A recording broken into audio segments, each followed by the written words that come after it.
My parents demanded $100,000 from me for good upbringing, and my golden child sister attacked me with a police baton. I'm feeling lost and broken right now, and I need to share my story.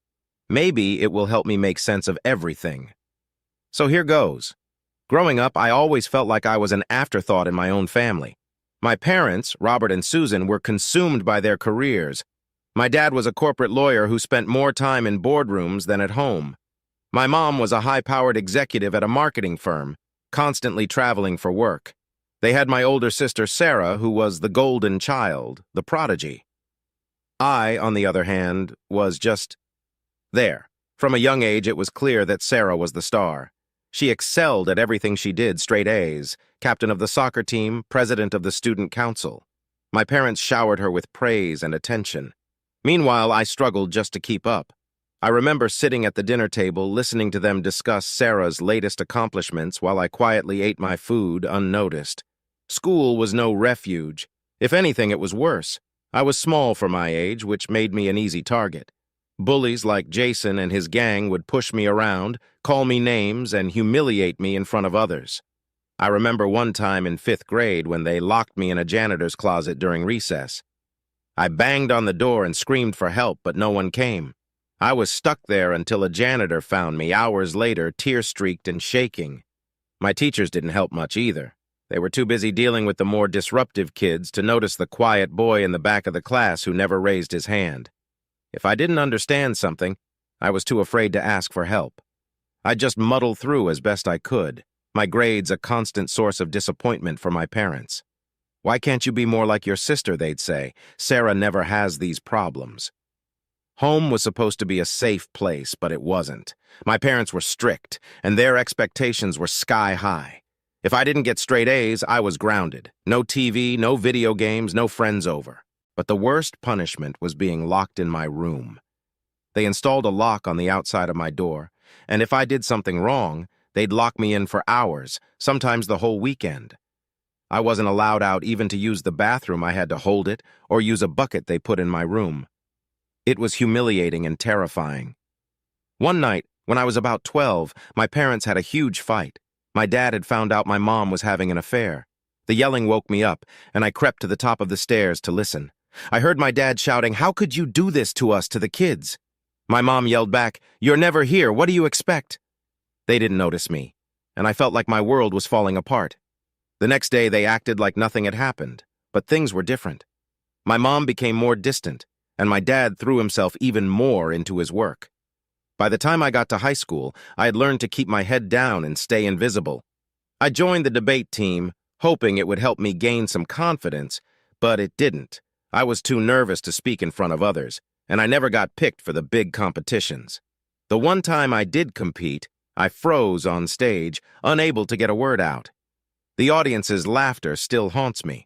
Despite all this, I managed to scrape together decent enough grades to apply to college. I dreamed of going to a place far away where no one knew me, and I could start fresh. I got accepted into a state university a few hours from home. It wasn't Ivy League like Sarah's school, but it was my chance to escape. University was supposed to be my new beginning, but it didn't turn out that way. My parents pressured me into choosing a business major, saying it was the only way to secure a good future. I had no interest in business, but I went along with it to keep them off my back. The classes were hard, and I struggled to keep up. The old feelings of inadequacy crept back, stronger than ever. I tried to make friends, but my social skills were lacking. I spent most of my time in my dorm room, studying or playing video games to escape the loneliness. I had a roommate, Alex, who was friendly enough, but we didn't have much in common. He was outgoing and popular, always going to parties and bringing people back to our room. I envied him, but couldn't bring myself to join in. One night, Alex invited me to a party. "Come on, man. You need to get out and have some fun," he said. I reluctantly agreed, hoping it would help me feel less alone.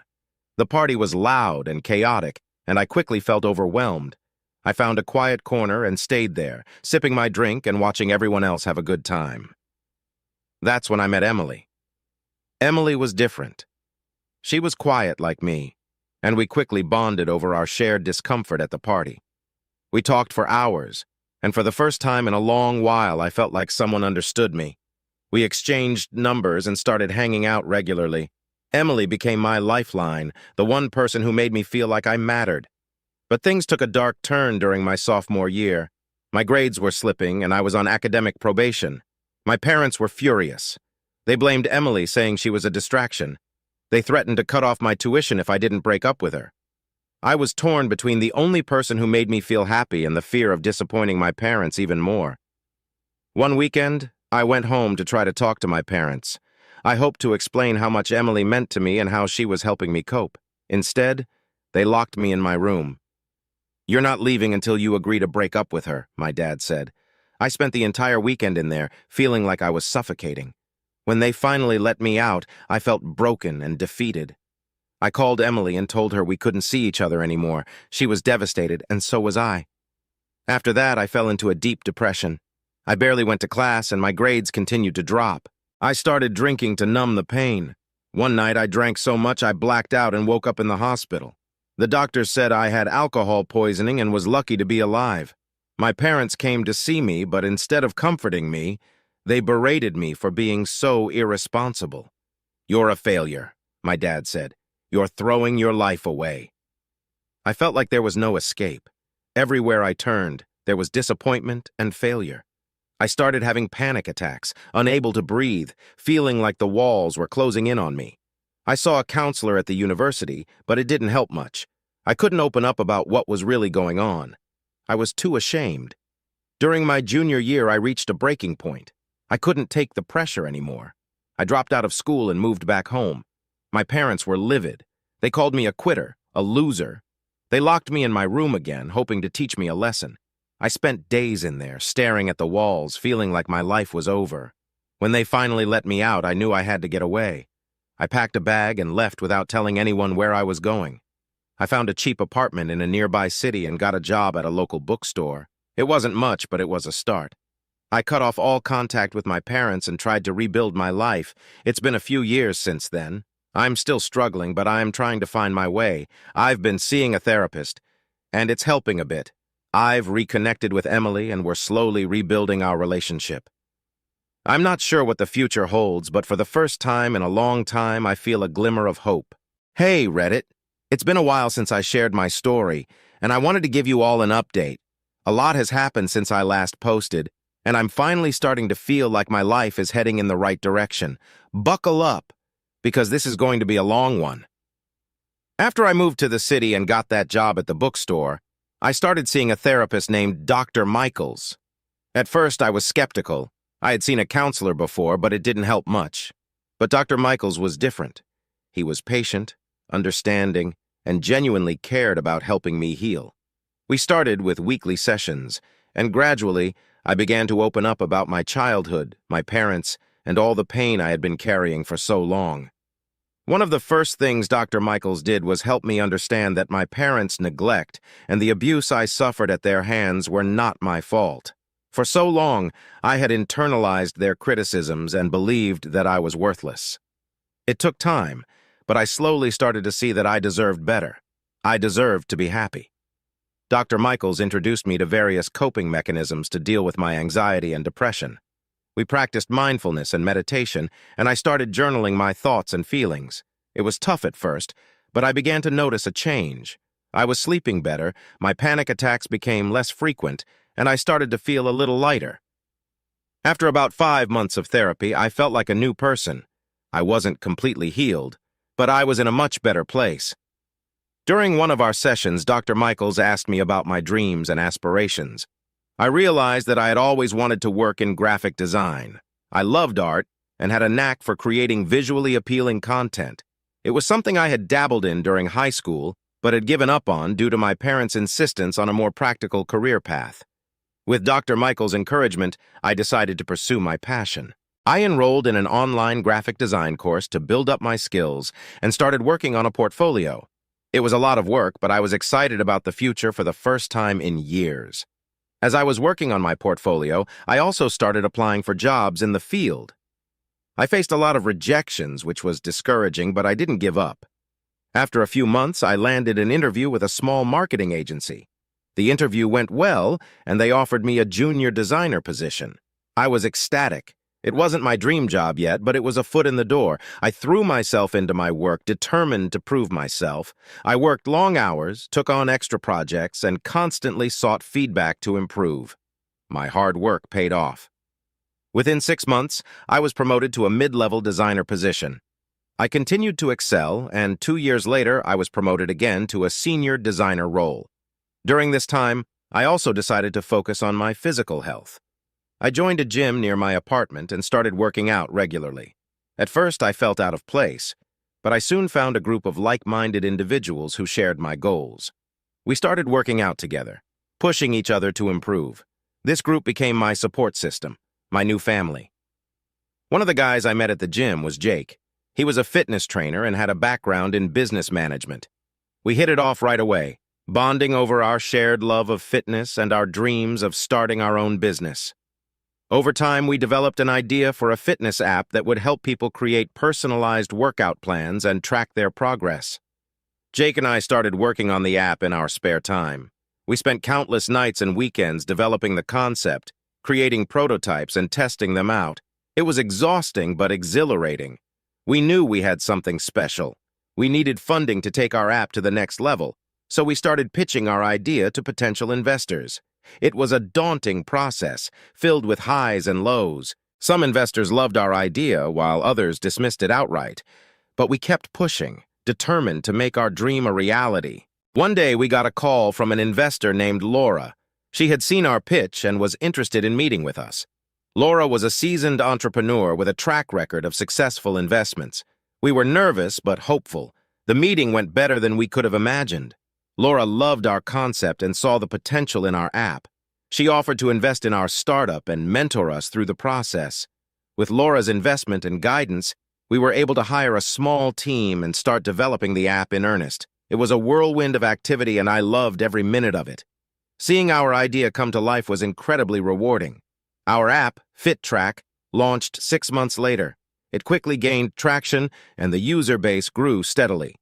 We received positive feedback from users who loved the personalized workout plans and the easy-to-use interface. It was amazing to see how something we had created was making a difference in people's lives. As our app's popularity grew, so did our business. We expanded our team, added new features, and even started offering online fitness classes. Jake and I were constantly brainstorming new ideas and ways to improve the app. It was challenging, but we were passionate about what we were doing. Around this time, I reconnected with Emily. We had kept in touch sporadically after our breakup, but I had been hesitant to reach out. Now that I was in a better place, I felt ready to reconnect. We started talking again, and it was like no time had passed. She was still the same kind, understanding person I had fallen for in college. Emily and I started dating again, and it was better than ever. She supported my dreams and was my rock during the stressful times. We moved in together, and our relationship grew stronger every day. I felt truly happy for the first time in my life. 2 years after launching FitTrack, we received an offer to buy our company. It was a life-changing amount of money, and Jake and I had to seriously consider it. After a lot of discussion, we decided to sell. It was a bittersweet decision, but we knew it was the right one. The sale went through, and suddenly I was financially secure in a way I had never imagined. With the success of FitTrack, I wanted to give back. I started volunteering at a local community center, teaching graphic design to underprivileged kids. It was incredibly rewarding to see them develop their skills and gain confidence. I also started donating to mental health organizations, wanting to help others who were struggling like I had. Life was finally good. I had a successful career, a loving relationship, and a sense of purpose. But it wasn't all smooth sailing. About a year after selling FitTrack, I got a call from my sister, Sarah. She was in tears, saying that our dad had had a heart attack. I hadn't spoken to my parents in years, but I couldn't ignore this. I went to the hospital, feeling a mix of anger, fear, and sadness. When I saw my dad lying in the hospital bed, looking frail and vulnerable, all my anger melted away. He was still my dad despite everything. My mom was there too, and she broke down when she saw me. We talked, really talked, for the first time in years. They apologized for everything, and I could see the sincerity in their eyes. It didn't erase the past, but it was a start. My dad recovered, and we slowly started rebuilding our relationship. It wasn't easy, and there were a lot of difficult conversations, but we were making progress. I introduced them to Emily, and they adored her. My mom even started attending therapy to work on her issues. Reconnecting with my parents brought a sense of closure that I hadn't realized I needed. It was like a weight had been lifted off my shoulders. I could finally move forward without the burden of the past holding me back. Professionally, I decided to start another venture. I teamed up with Laura again, and we launched a new startup focused on mental health and wellness. It combined my passion for graphic design and my desire to help others. The startup, Mindspace, provided resources, support, and tools for people struggling with mental health issues. Mindspace took off, and we quickly gained a dedicated user base. The feedback from our users was incredible, and it was fulfilling to know we were making a difference. Our team grew, and we partnered with mental health professionals to offer comprehensive support. In my personal life, Emily and I got engaged. We had a small, intimate ceremony with close friends and family. It was a beautiful day, and I felt incredibly lucky to have found someone who understood and supported me so completely. A few months after our wedding, we decided to start a family. Emily and I were overjoyed when we found out she was pregnant. The pregnancy went smoothly, and we welcomed our daughter, Lily, into the world. Holding her for the first time, I was overwhelmed with love and determination to be the best father I could be. As Lily grew, I made sure to be present and involved in her life. I wanted to give her the childhood I never had. I took her to the park, read her bedtime stories, and taught her how to ride a bike. Watching her grow and thrive brought me more happiness than I ever thought possible. Through it all, I continued to see Dr. Michaels. Therapy had become a cornerstone of my life, helping me navigate the challenges and changes. Dr. Michaels supported me through the ups and downs, and I knew I wouldn't be where I was without his guidance. I'm back with another update, and this one's a doozy. Buckle up because things have gotten really intense.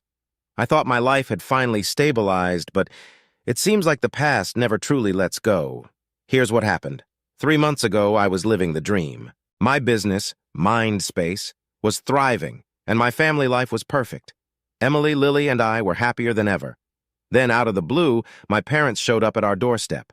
I hadn't seen them in a while, but they looked different, angrier, more desperate. I invited them in, curious and a bit wary. My dad wasted no time getting to the point. "We want our share of the app," he said, his voice cold. "We deserve it for raising you." I was stunned. "What are you talking about?" I asked. "You had nothing to do with Mindspace." My mom jumped in, her eyes blazing. "We deserve compensation for all the years we took care of you. 100,000 should cover it." I couldn't believe what I was hearing. "You can't be serious," I said. "I worked hard for everything I have. You neglected and abused me for years." My dad's face twisted with anger. "You ungrateful brat, you owe us." I told them to leave, but they refused. Things escalated, and eventually I had to call the police to get them out of my house. I thought that would be the end of it, but I was wrong. A few days later, I received a court summons. My parents were suing me for inequality and demanding a share of Mindspace. The court case was scheduled to last 3 days. I hired a lawyer, Mr. Anderson, to represent me. He was experienced and confident, but I was still nervous. How could my parents think they had a right to my success after everything they had done? On the first day of the trial, my parents' lawyer, Miss Crawford, laid out their case. She claimed that my parents had provided for me throughout my childhood and deserved a share of my earnings as compensation for their good treatment. She painted a picture of loving, dedicated parents who had sacrificed everything for their ungrateful son. Mr. Anderson countered by presenting evidence of my parents' neglect and abuse. He called witnesses, including Dr. Michaels, who testified about the psychological damage I had suffered. He also brought up my hospital records from when I was locked in my room and the times I had sought medical help for anxiety and depression. The second day was grueling. My parents took the stand and lied through their teeth. They claimed they had always supported me and that I had turned my back on them once I became successful. My dad even broke down in fake tears, saying how much it hurt him to see his son reject him. When it was my turn to testify, I told the truth. I described the years of neglect, the abuse, the nights locked in my room. I spoke about the bullying at school and how my parents had never cared. I shared how I had rebuilt my life despite their treatment, not because of it. The third day was the most intense. Both sides made their closing arguments. Miss Crawford accused me of fabricating stories to tarnish my parents' reputation. She claimed I was a spiteful son trying to cut my parents out of my life. Mr. Anderson's closing argument was powerful. He pointed out the inconsistencies in my parents' testimonies and highlighted the evidence of their neglect and abuse.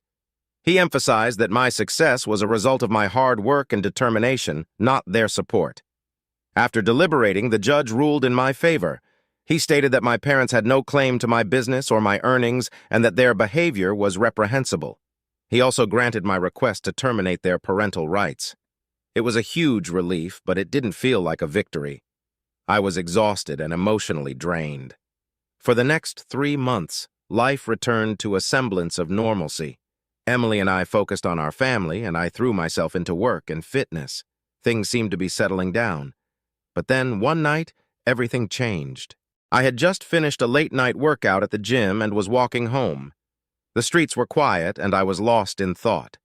Suddenly, I heard footsteps behind me. I turned around and saw my sister Sarah standing there.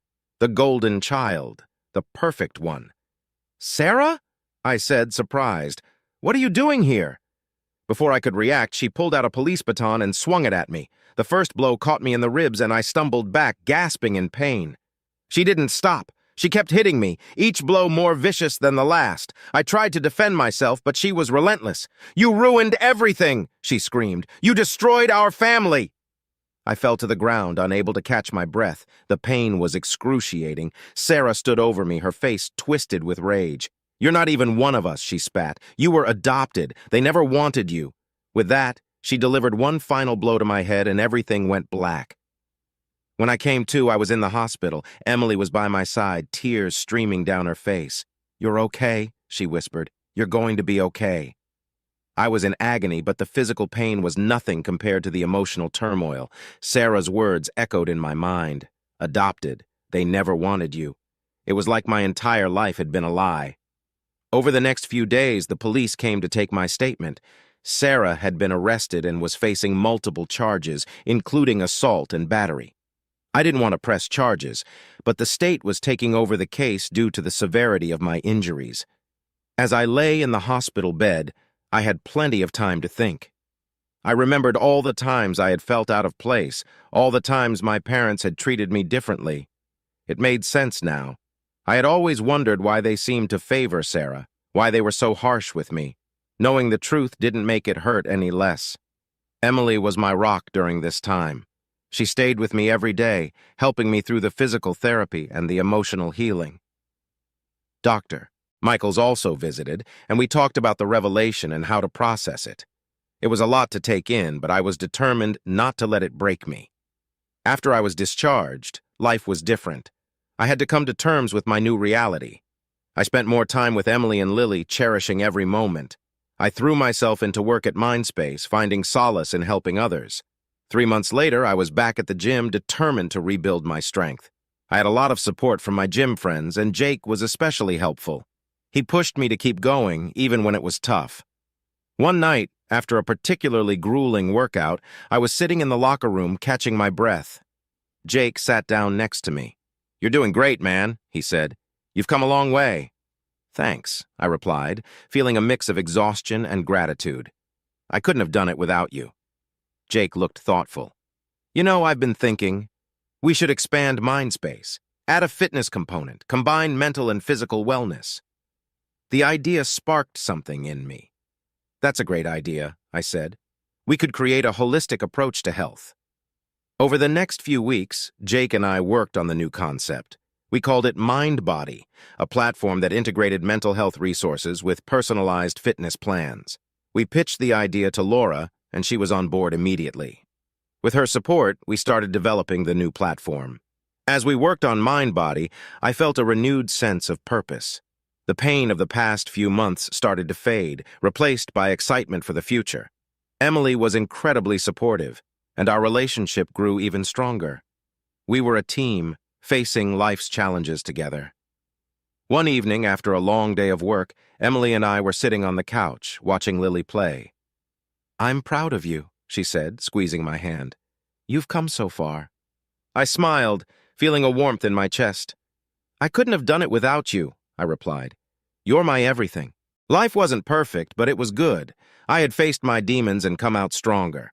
The future was bright, and I was ready for whatever came next. But as they say, life is full of surprises, and just when you think you have everything figured out, it throws you a curveball. 3 months after launching Mind Body, I received an unexpected visitor. It was a woman named Margaret. She looked to be in her early 50s, with kind eyes and a nervous smile. "Hello," she said, her voice trembling slightly. "My name is Margaret. I'm your biological mother." I was stunned. "What?" I managed to say. Margaret took a deep breath. "I know this is a lot to take in. I gave you up for adoption when you were born. I've been looking for you ever since." My mind was racing. "Why now?" I asked, feeling a mix of curiosity and anger. "Why after all these years?" Margaret's eyes filled with tears. "I didn't have a choice back then. I was young and scared, but I've always regretted it. I never stopped thinking about you. I didn't know what to say. This was too much, too soon. I need some time to process this," I said finally. "I can't do this right now." Margaret nodded, looking heartbroken. "I understand. I just wanted you to know the truth. If you ever want to talk, I'll be here." With that, she left, leaving me with a whirlwind of emotions. I didn't know what to think. Part of me wanted to know more about her, to understand where I came from. But another part of me felt betrayed and confused. I talked to Emily and Dr. Michaels about it, trying to make sense of everything. They both encouraged me to take my time and not rush into anything. It was a lot to process, and I needed to do it on my terms. Over the next few weeks, I focused on work and my family, trying to push the encounter with Margaret to the back of my mind. But it was always there, lurking, waiting to be dealt with. One day I received a letter in the mail. It was from Margaret. She had written down her story, explaining everything. She talked about her life, the circumstances that led to my adoption, and how much she had wanted to keep me but couldn't. Reading her letter was emotional. It didn't erase the past, but it gave me some closure. I decided to reach out to her, to meet and talk, and see where it led. We met at a coffee shop, and for the first time, I got to know my biological mother. Margaret was kind and genuine, and as we talked, I felt a connection. It wasn't easy, and there were a lot of emotions to work through, but it was a start. Emily and I decided to involve her in our lives slowly. We introduced her to Lily, and they bonded quickly. It was heartwarming to see. Margaret became a part of our family, and over time, the wounds began to heal. Life was moving forward. Mind Body was a success, my family was happy, and I was rebuilding my relationship with Margaret. But the shadows of the past still lingered, and I knew I had to face them head-on. One day I received a letter from Sarah. She was in prison, serving time for the assault. In her letter, she apologized for everything and asked for forgiveness. She explained how our parents had manipulated her, filling her head with lies about me. Reading her letter was painful, but it also brought a sense of closure. I wasn't ready to forgive her, but I was willing to listen. I wrote back, telling her that I needed time but appreciated her reaching out. Over the next few months, Sarah and I exchanged letters. It was a slow process, but we began to rebuild our relationship. She was remorseful and seemed genuinely changed. It didn't erase the past, but it was a start. Throughout this journey, I learned a lot about myself and what it means to heal. Life is messy and complicated, and there are no easy answers. But with the support of my loved ones and a determination to move forward, I found my way. It's been a while since my last update. Life has continued to move forward in surprising and beautiful ways. Emily and I have been blessed with 2 more children, and I want to share our journey as a family. Here's what's been happening. Not long after reconnecting with Margaret and rebuilding my relationship with Sarah, Emily and I decided to expand our family. We loved being parents to Lily and wanted to give her siblings to grow up with. A few months later, we found out Emily was pregnant with twins. The news filled us with joy and excitement, but also a bit of nervousness. Raising twins would be a new challenge. The pregnancy went smoothly, and on a bright morning in June, our twins, Noah and Olivia, were born. They were perfect in every way, and our hearts were overflowing with love. Lily was thrilled to be a big sister and took on the role with enthusiasm. She was always eager to help, whether it was fetching diapers or singing lullabies to soothe them. As the twins grew, our home was filled with laughter and chaos. Noah was adventurous and curious, always exploring and getting into mischief. Olivia, on the other hand, was more reserved but had a keen sense of observation. She loved to watch her brother's antics and often followed him around, making sure he stayed out of too much trouble. When Noah and Olivia turned 3, it was time for them to start preschool. We found a wonderful local preschool that focused on creativity and social skills. Dropping them off on their first day was bittersweet. Emily and I watched as they bravely walked into the classroom, holding hands. They turned back and waved, and we knew they were ready for this new adventure. Preschool was a whirlwind of activities and new experiences. Noah and Olivia made friends quickly. Noah's best friend was a boy named Ethan, who shared his love for exploring. The two of them were inseparable, often coming home with stories of their adventures on the playground. Olivia became close friends with a girl named Sophie, who was as quiet and thoughtful as she was. They enjoyed sitting together and working on arts and crafts projects. One day, we received a call from their teacher, Mrs. Johnson.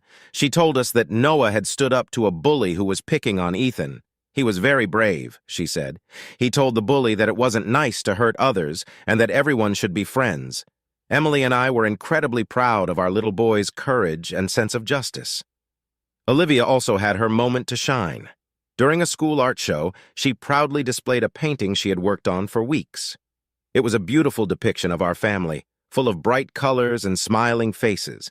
When she explained the painting to her class, she said, "This is my family. We love each other very much." Her teacher told us later that her presentation had brought tears to many eyes, including hers. As preschool came to an end, we prepared for the next big step, kindergarten. Noah and Olivia were excited to start school, but there were also some nerves. On their first day, Emily and I walked them to the bus stop. Lily, now in 3rd grade, held their hands and reassured them. "You're going to love school," she said.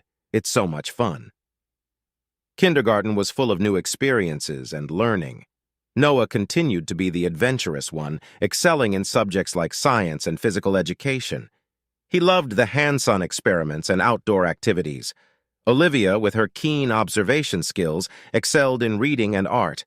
She quickly became the teacher's helper, always eager to assist with classroom tasks. One day we received a call from the school nurse. Noah had fallen off the monkey bars and hurt his arm. My heart sank as I rushed to the school to pick him up. When I arrived, I found him sitting in the nurse's office, cradling his arm and looking brave but in pain. The nurse had already called Emily and she was on her way. We took Noah to the hospital, where the doctor confirmed he had a small fracture. They put his arm in a cast and he was a trooper through it all. He proudly showed off his cast to his classmates the next day, and they all signed it with colorful markers. Olivia was especially attentive, making sure her brother was comfortable and helping him with tasks that required both hands. Meanwhile, Olivia had her own challenges. She struggled with math and often felt frustrated. Emily and I worked with her every evening using games and puzzles to make learning fun. Slowly but surely, she improved, and the proud look on her face when she finally solved a tough problem was priceless. As the years went by, our children continued to grow and thrive. Lily became a role model for her younger siblings, always setting a good example and helping them with their schoolwork. She joined the school's soccer team and became a star player, leading her team to victory in several matches. Noah and Olivia moved up through the grades, each finding their own path. Noah joined the science club and participated in various competitions. His curiosity and enthusiasm led him to win several awards. Olivia, with her artistic talent, won a regional art contest, her painting displayed in the town hall for everyone to admire. One particularly memorable event was the annual school talent show. Noah decided to perform a magic act, while Olivia chose to sing a song she had written herself. The night of the show, the auditorium was packed with parents and students. Noah's act was a hit. He had the audience laughing and clapping with his clever tricks. When it was Olivia's turn, she stood on the stage, a little nervous but determined. As she sang, her voice clear and sweet, the audience was spellbound. By the time she finished, there wasn't a dry eye in the house. Emily and I couldn't have been prouder. However, not everything was smooth sailing. One day we received a call from the school counselor. Olivia had been having trouble with a group of girls who were excluding her and making fun of her artwork. We were heartbroken to hear this and immediately set up a meeting with the counselor and her teacher. They assured us they would address the situation and work to create a more inclusive environment. At home, we talked to Olivia about how she was feeling and encouraged her to stand up for herself. We also enrolled her in an after-school art program where she could connect with other kids who shared her passion. It wasn't easy, but Olivia found her voice and began to stand up to the bullies. With time, the situation improved, and she regained her confidence. Noah also faced his share of challenges. He struggled with attention issues in class and found it hard to stay focused. After discussing it with his teacher and a specialist, we decided to have him evaluated for ADHD. The diagnosis was a relief in some ways, as it gave us a clear path to help him. We worked with his teachers to create a learning plan that suited his needs, and Noah thrived with the extra support. As the twins approached middle school, we were once again filled with a mix of excitement and apprehension. Middle school brought new challenges and opportunities. Noah joined the robotics club, where he built and programmed robots for competitions. His team even won a regional championship, and he was invited to speak at a local tech conference about his project. Olivia, meanwhile, continued to excel in art. She was selected to join an advanced art class and had her work featured in several local exhibitions. Her confidence grew, and she even started teaching younger kids in the after-school program she had once attended. Throughout all these experiences, Emily and I remained deeply involved in our children's lives. We attended every school event, volunteered for field trips, and supported them through their triumphs and challenges. Our family bond grew stronger, and the love we shared was the foundation of everything we did.